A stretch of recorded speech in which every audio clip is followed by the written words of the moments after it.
बच्चों इसमें जो अगला टॉपिक हो जाता है वो है इलेक्ट्रोकेमिकल सेल।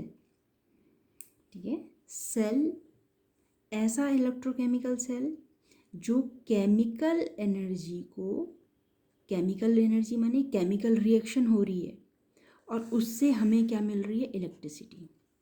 यानी केमिकल रिएक्शन से अगर हमें इलेक्ट्रिसिटी मिल रही है, यानी केमिकल एनर्जी किस में चेंज हो रही है, इलेक्ट्रिक एनर्जी में।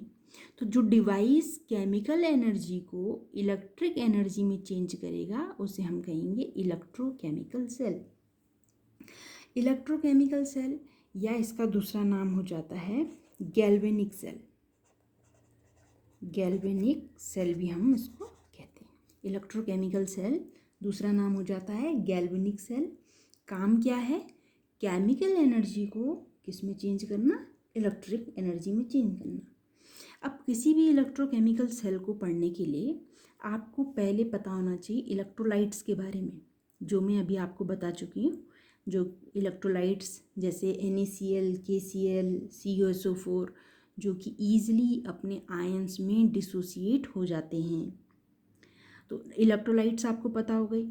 दूसरी चीज़ आपको इसमें पता होनी चाहिए इलेक्ट्रोड्स के बारे में। इलेक्ट्रोड्स कैसे कहेंगे, सपोज ये कोई हमारे पास कोई केमिकल है, ये हमारे पास कोई बॉक्स है, बर्तन है, और इस बर्तन में ये केमिकल रखा हुआ है। ये केमिकल माना रखा हुआ है ZnSO4, क्या नाम हो जाएगा, zinc sulphate. Zinc sulphate chemical ये रखा हुआ है।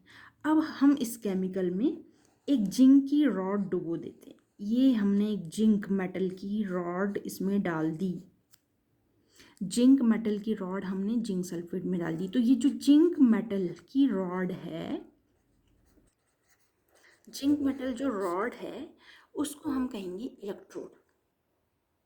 ऐसी माना हमने जिंक सल्फेट की जगह पे सॉल्यूशन ले लिया कॉपर सल्फेट और उसमें हमने रॉड डाल दी कॉपर की, तो जो कॉपर की रॉड होगी वो कहलाएगी इलेक्ट्रोड। तो इलेक्ट्रोड बेसिकली क्या होती है, मेटल्स रॉड होते हैं जो कि अपनी ही जैसे मेटेलिक सॉल्यूशंस में डूबे हुए रहते हैं। जैसे जिंक है तो ZnSO4 में, कॉपर है तो CuSO4 में। तो ये जो रॉड्स हैं ये कहलाते हैं इलेक्ट्रोड। अब इलेक्ट्रोड आपके दो तरह के हो जाते हैं, एनोड और कैथोड। एक प्लस टर्मिनल वाला और एक माइनस टर्मिनल वाला, दो इलेक्ट्रोड होते हैं। तो एक इलेक्ट्रोकेमिकल सेल में पहली चीज़ आपको पता होनी चाहिए कि भाई इलेक्ट्रोलाइट्स क्या है, इसके एग्जांपल्स पता होनी चाहिए। नंबर 1 इलेक्ट्रोलाइट्स क्या होते हैं। नंबर 2 आपको इलेक्ट्रोड्स के बारे में पता होना चाहिए। नंबर 3 आपको पता होना चाहिए what is oxidation and reduction. Oxidation क्या है, रिडक्शन क्या है।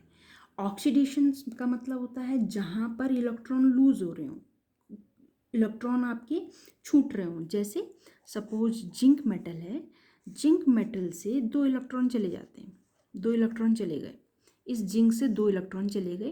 तो जब इलेक्ट्रॉन लूज होते हैं तो उस पर प्लस चार्ज आता है। कितने कितने प्लस यहाँ पे लिखूँ, क्योंकि 2 इलेक्ट्रॉन गए हैं तो मैंने लिख लिए 2 प्लस। तो ये जिंक आयन बन गया। ये वाली प्रोसेस हो गई ऑक्सीडेशन की। ऑक्सीडेशन में इलेक्ट्रॉन लूज होते हैं। इलेक्ट्रॉन किससे लूज हुए, जिंक से लूज हुए। जिंक से लूज हुए 2 इलेक्ट्रॉन, लूज होने के बाद उस पर आ गया प्लस चार्ज। तो ये प्रोसेस कहलाएगी आपकी ऑक्सीडेशन।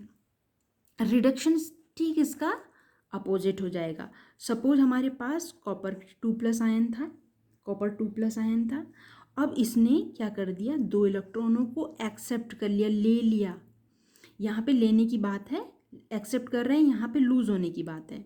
तो यहाँ पे कॉपर ने जब 2 इलेक्ट्रॉन ले लिए तो उसके बाद 2 इलेक्ट्रॉन गेन करने से कॉपर के जो ये प्लस चार्ज है वो रिड्यूस हो जाएंगे। ये 2 इलेक्ट्रॉन यहाँ आ गए, उन्होंने खाली वैकेंट जगह को भर दिया, तो अब यहाँ पे चार्ज लिखने की ज़रूरत नहीं है। इलेक्ट्रॉन जब जुड़ते हैं तो पॉजिटिव कम होता है, प्लस नहीं होता। इलेक्ट्रॉन लूज होते हैं तो चार्ज प्लस हो जाता है। ठीक है, इलेक्ट्रॉन जुड़ते हैं तो प्लस चार्ज कम होता है। तो यहाँ 2 इलेक्ट्रॉन जुड़ने से 2 प्लस कम हो गए, आपके पास आ गया कॉपर। तो ये वाली प्रोसेस कहलाती है ऑक्सीडेशन, ये वाली प्रोसेस आपकी कहलाती है रिडक्शन। ठीक है।